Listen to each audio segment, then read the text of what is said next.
Bonjour, chers frères et sœurs de la Côte d'Ivoire. Bonjour, chers frères et sœurs de la diaspora. Je suis Yvonne Tillet, professeure d'espagnol, conteuse traditionnelle. Je vais vous dire mon conte du 8 mars. Il y a de cela très longtemps, en Afrique, un royaume avec à sa tête un homme courageux, un homme sympathique, un homme sage, généreux, pacifique. Dans ce royaume, il y avait la paix, il y avait la joie. Mais curieusement, les femmes ne jouissaient pas complètement de leurs droits. Elles étaient exposées à la violence physique et morale de leurs conjoints et même de leurs frères.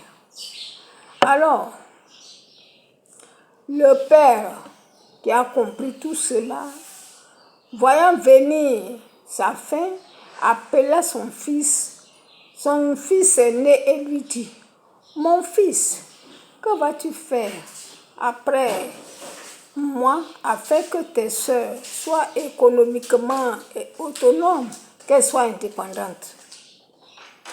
Car vous au moins, vous les hommes, vous avez beaucoup parmi vous qui sont de grands planteurs, qui sont des députés, des maires, des ministres, des sénateurs. Mais tes sœurs sont encore à la traîne. Que vas-tu faire pour elles afin qu'elles avancent? Par le passé, j'avais quand même eu un peu de femmes émancipées grâce à l'association des femmes ivoiriennes, l'AFI. J'ai eu des femmes comme Akangui, comme Jeanne Gévert, comme Madeleine Chikaya, comme Simone Leroux. Mais cela n'est pas suffisant. Que comptes-tu faire pour tes sœurs afin qu'elles avancent? Son fils restant pensif et un moment, 2 grosses larmes coulaient sur ses joues qu'il effaça rapidement et dit à son père: « Papa, ne t'inquiète pas, nous allons mettre en place une politique pour atteindre l'égalité entre l'homme et la femme. Nous devons d'abord éradiquer la pauvreté et renforcer les institutions et investir dans le futur de la femme afin que l'égalité entre l'homme et la femme soit possible en Côte d'Ivoire. » Après la mort de son père, il convoqua une grande réunion. Et les hommes et les femmes étaient à cette réunion. Alors, il prit la parole et leur dit: « Chers frères et sœurs, je vous ai appelés pour vous parler. Désormais, dans ce royaume, les hommes et les femmes doivent se soutenir afin que les femmes puissent atteindre leur autonomisation, afin que l'homme et la femme soient égaux dans notre cité. » Et un jeune homme lui demanda: « Mais tonton, comment allons-nous faire? » Il lui répondit: « Eh bien,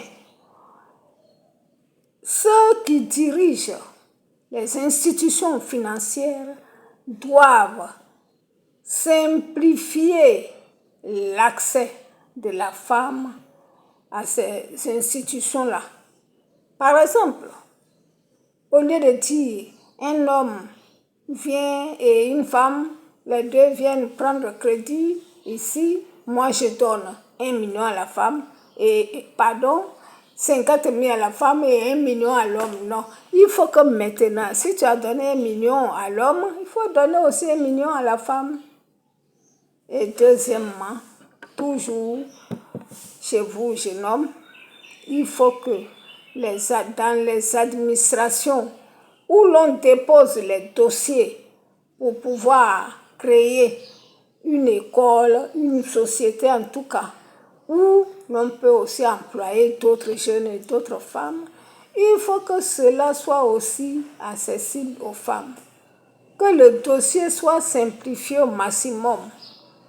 Mais au lieu de la faire attendre 3 ans, 5 ans avant qu'elle n'ait de papier pour construire son école ou pour ouvrir une autre société, comment vous voulez que ses sœurs aient le courage de faire la même chose? Et vous aussi, les femmes, celles qui sont déjà riches, celles qui sont déjà autonomes, celles qui sont députées, maires, opératrices économiques, sénatrices, celles-là aussi doivent aider leurs sœurs à avancer. C'est comme cela que nous allons arriver à l'émergence. C'est comme cela que nous allons arriver à l'indépendance économique des femmes. Et dès le lendemain, tout le monde se mit à la tâche. Et les femmes émergèrent. Et au niveau national, nous avons l'exemple de Madame Irelou Colette, paix à son âme. Et au niveau du Tonkwin, nous avons l'exemple des dames comme Tietty, Edwige, Madame Grao, Madame Dosso, Noël. Ces femmes-là ont créé des associations, des coopératives où elles ont introduit leurs sœurs et ensemble elles ont travaillé. Et en peu de temps, le nombre de femmes autonomes a augmenté vertigineusement. Et tu passes ici maintenant, tu vois une opératrice économique, tu passes par là, tu vois une propriété de cas, de grandes commerçantes, de grandes femmes qui ont des propriétés vivrières, et c'est comme cela. Et non seulement ça, mais pendant les élections dernières, les élections régionales et communales dernières, le quota de 30% qui a été fixé par le gouvernement pour la place de la femme dans l'administration a été respecté. Donc nous sommes sur la bonne voie. Je vous remercie.